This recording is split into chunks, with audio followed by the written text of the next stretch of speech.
I have nothing against homemade diets. I know that there are several camps when it comes to veterinarians, and I think that there are those that wish all their clients and pets and patients were eating home-cooked food. There's some that are okay with it, but under the right guidelines, which I totally understand. And then there are some vets that are very against it. And I am very much in camp. I support it, with especially the elevation of making sure it is personalized and formulated to be balanced. I formulate them all the time for pet parents for a variety of reasons, to help with diabetes, kidney disease, picky eaters, sensitive stomachs, pet parents that align with feeding less processed food, pet parents that are already feeding it and want it to be elevated and personalized and formulated for their specific pet, because no two pets are the same, right? Like your pet is like nobody else. But some of the most common recipes I see online are missing nutrients that are critical for that pet's health span. That and these deficiencies or lack of ingredients can quietly impact that pet's health for months or even years down the road. So I'm going to walk you through what nutrients are commonly missing and why adding just ground turkey, rice, peas, carrots, and maybe some yogurt doesn't automatically mean a balanced diet. And I'm going to share some example recipes. So example one would be the one I just said. I hear it a lot. That's probably the most common recipe I hear from pet parents that are kind of DIYing it with the best of intentions. And it is ground turkey, rice, peas, carrots, and sometimes yogurt of a variety of sources. And at first, it looks pretty healthy, right? It's lean, it's got some vegetables, it's got prebiotics, quote unquote. It's got some carbohydrates, but likely this diet is going to be deficient in calcium. That is likely going to be the biggest deficiency. Ground turkey tends to, and again, it depends on what type of ground turkey we're talking about. Are we talking about turkey breast? Are we talking about general ground turkey? But typically, talking about general ground turkey has a decent amount of phosphorus in it, but very little calcium. And that calcium to phosphorus ratio is super important, because if it's not regulated and it's not in an ideal range, it can affect the bones, skeletal abnormalities, and especially in older pets or pets that are still growing, which is why I urge a lot of caution to pet parents who come to me with a very young dog that is still growing. They want to do homemade recipes. And I understand they want to, from the very start of this pet's health, have a really intentional groundwork for feeding less processed food. But pets in general, it doesn't matter if they're 4 years old, 6 years old, but especially the very young and the older, they need that skeletal support. And when this ratio of calcium to phosphorus is not ideal, we can have skeletal abnormalities, muscle issues, growth problems in puppies. Another concern with this diet is likely zinc. And so it is often very deficient in homemade diets. And we can have skin issues, we can have poor coat quality, or even affect the immune system. Copper is another one. It can affect the blood, the red blood cells, energy, even the immune system as well. Vitamin D is often a big one that I often see deficient, and in this recipe particular, it is likely deficient. And because dogs don't often efficiently or effectively make vitamin D from sunlight from humans, like humans do. So it's very, very different for them. And when the vitamin D is not optimal, and I will tell you that I don't know that I've tested a dog yet that has optimal vitamin D. Even dogs that look healthy. I tested my own dog and he was deficient by 13 points. So the best out of any dog I've ever tested, but still could be more optimal. And when the vitamin D is deficient, it can definitely not, it doesn't support the immune system in the way we want. The bone health is very important, and vitamin D has a role in that, and even inflammation. Likely in this diet, again, with the ground turkey, the peas, the carrots, vitamin E is also low, very, very powerful antioxidant. And this can also affect muscles as well. And iodine. Iodine is often also missing as well. And iodine and the thyroid have this very harmonious relationship. So if you are someone who has fed or is feeding ground turkey, peas, carrots, some yogurt, and maybe even a little bit of rice. Obviously, it depends on if it's white rice and brown rice. And what I want to say is this is just preliminary. What also determines this is the ratios for everything. What also determines this is your pet's health and their gut health and their ability to absorb nutrients. So just as a glance, right here, this diet is likely deficient in a lot of critical vitamins and minerals. Another one I commonly see pet parents feeding is ground beef, sweet potato, zucchini, egg, and sardines, which definitely sounds robust, right? It sounds it's got a little bit more variety to it. It's got red meat, it's got omega-3s, it's got eggs, which have so many nutrients. It's rich in choline, it's got vegetables, yet it's still probably deficient in, again, calcium, iodine, unless there is seaweed or kelp or some other iodine source in there, vitamin E. So when we feed fish, especially on a consistent basis, and I see this because I think beef and chicken get demonized a lot, that a lot of pet parents go to like a salmon-based food, and the risk for that is when we feed fish, there's an increased need for vitamin E, and the risk for heavy metals goes up. Also, we have to think about histamine intolerances as well. And so also looking at this diet, the beef, sweet potato, zucchini, sardines, zinc may not be adequate. Again, going back to coat and skin health, copper is likely not adequate as well, just depending on the proportions. Again, this all depends on proportions, and owners are like, well, how much do I feed? I'm like, that is a great question. It really just depends on your pet. We have to take metrics into account: their age, their activity, their weight. Are they at their goal weight? Do we need to have them gain weight? Do we need to have them lose weight? And obviously, we also want these ratios to be proportionate for the protein, the carbs, the fiber, the fat. And manganese in this diet is likely low and is very often overlooked. And manganese also has a very important role in cartilage, joints, and metabolic function. So these things seem small, but they are really, really powerful. And then let's look at another example. We're going to call this the healthy, quote unquote, rotation. If you're watching this on YouTube, you're seeing me do air quotes. And so many pet parents think, well, if I just feed a lot of variety, if I throw into a crock pot elk and beef and chicken and turkey and maybe bison and some salmon and some sardines and quinoa and sweet potato and kale and broccoli and bone broth, that I have a lot of variety, so I'm good. And I want to pause and acknowledge that there is a lot of variety, and that is really powerful and important. Because I also see pet parents who feed a homemade diet like turkey, rice, peas, carrots, and yogurt, and that's all they feed their pet. And I love that we've made the move from highly super processed to less processed, gently cooked food. And what's really nice is you get to control the ingredients. If you're buying organic, maybe you're buying it from a local farm. But also us throwing in a whole bunch of, let's call it the kitchen sink, into this crock pot doesn't necessarily mean that the variety means balance. It's good that we're having variety. Also, are we ever rotating things out, or are we just putting, again, quote unquote, the kitchen sink into the crock pot? Because you feed lots of variety, it doesn't mean that you're covered. Not necessarily. Variety does not equal balance. Variety just means that there's a variety of ingredients that we are exposing your pet to, which is great because different bacteria in the gut can thrive off different types of ingredients, different types of macronutrients, different types of vitamins and minerals. But the rotation in this one, even though it's got copious amount of ingredients, can still be low in calcium, iodine, zinc, copper, vitamin D, vitamin E, maybe even choline. So if I give you, let's say, a chicken breast, broccoli, blueberries, brown rice, and salmon every day for the next 5 years, every day, would you assume your nutritional needs were covered? Would you assume you're getting everything you need to? Not only, we have to look at calories. Are the calories appropriate? And then from the calories are the macronutrients, meaning the carbs, the fiber, the protein, the fat, are they distributed well? Because I can feed you or your pet chicken breast, brown rice, blueberries, broccoli, and salmon every day.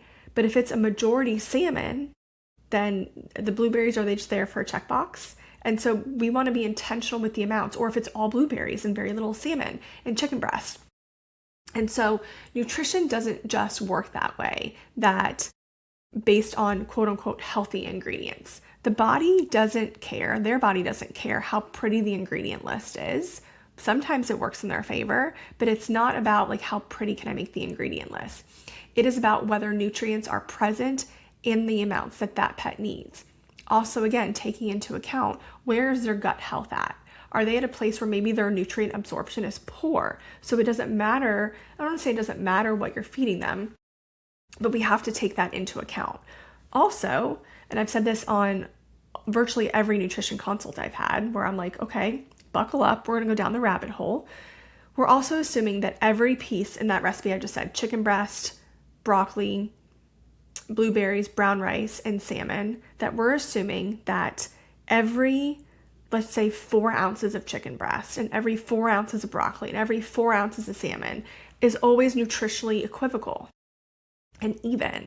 And I think we have to take into account that depending on the sourcing of these ingredients, and this is not to cause hysteria or stress, this is to bring clarity that sometimes we are going to not be optimal in every single vitamin and mineral. We just want to get as close as possible, because that's assuming that the broccoli is grown in very rich soil, that the water and the irrigation is optimal, that there is optimal sunlight, that there is optimal, that the air quality where this is grown is optimal.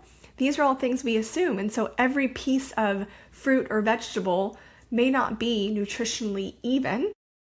Also, depending on, so the protein sources, what kind of food are these protein sources, the chicken or the cow or the deer being fed? Is it organic? Is it non-organic? Is it highly spread with pesticides? Is the soil nutrient rich? Again, what kind of irrigation is being used? What kind of, if they're on, this is like assuming a grass-fed diet. If they're not a grass-fed diet and they're on a grain-based diet, what's the quality of the grains? Are these moldy grains? Are these grains nutrient rich? And so this is why it goes more into, let's just not make it pretty, let's make it intentional. And again, this is not to cause, oh my gosh, how do I know if all these ingredients have the proper vitamins and minerals and nutrients? Well, we just have to hope and assume, and this is why sourcing of the ingredients is really important on where you're buying them. And it's not to say that you can't buy any of this at Walmart.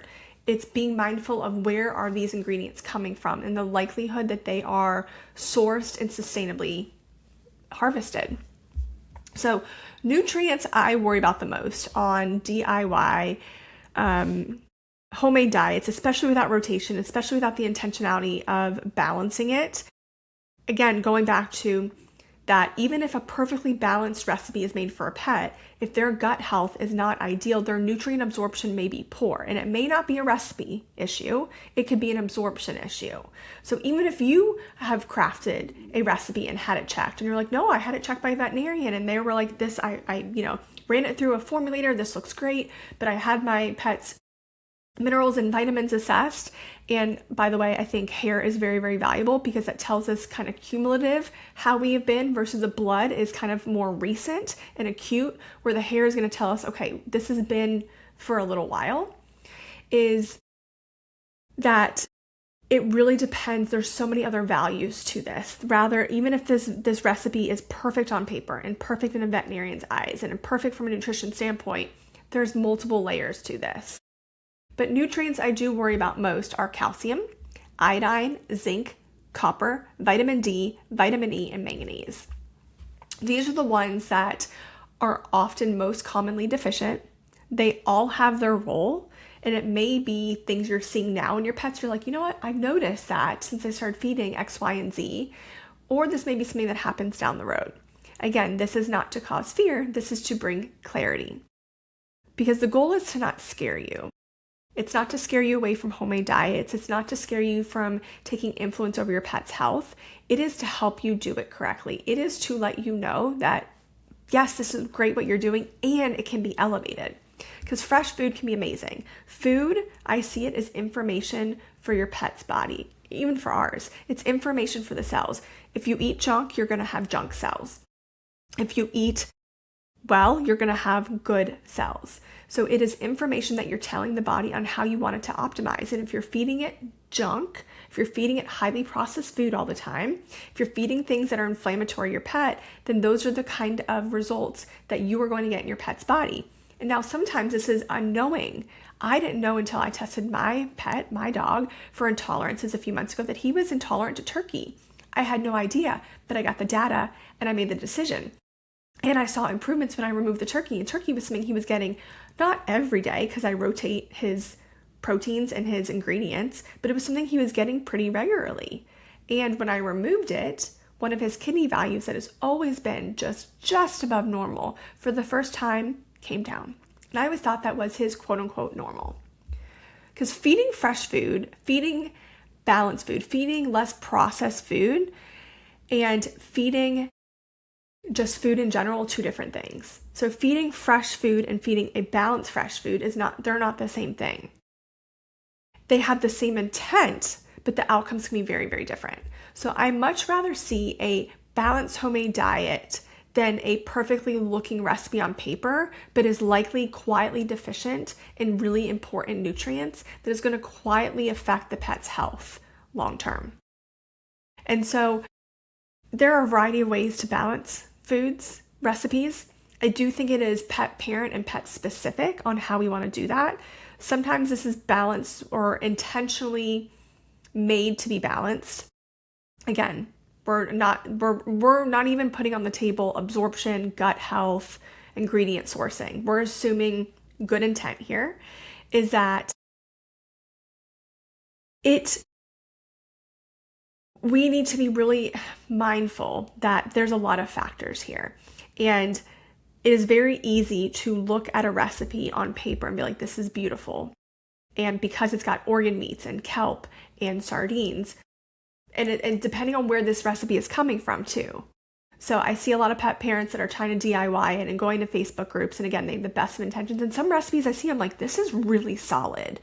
But also, and it's not about the number of ingredients. We highlighted that when I did like the kind of kitchen sink recipe where it was all these ingredients.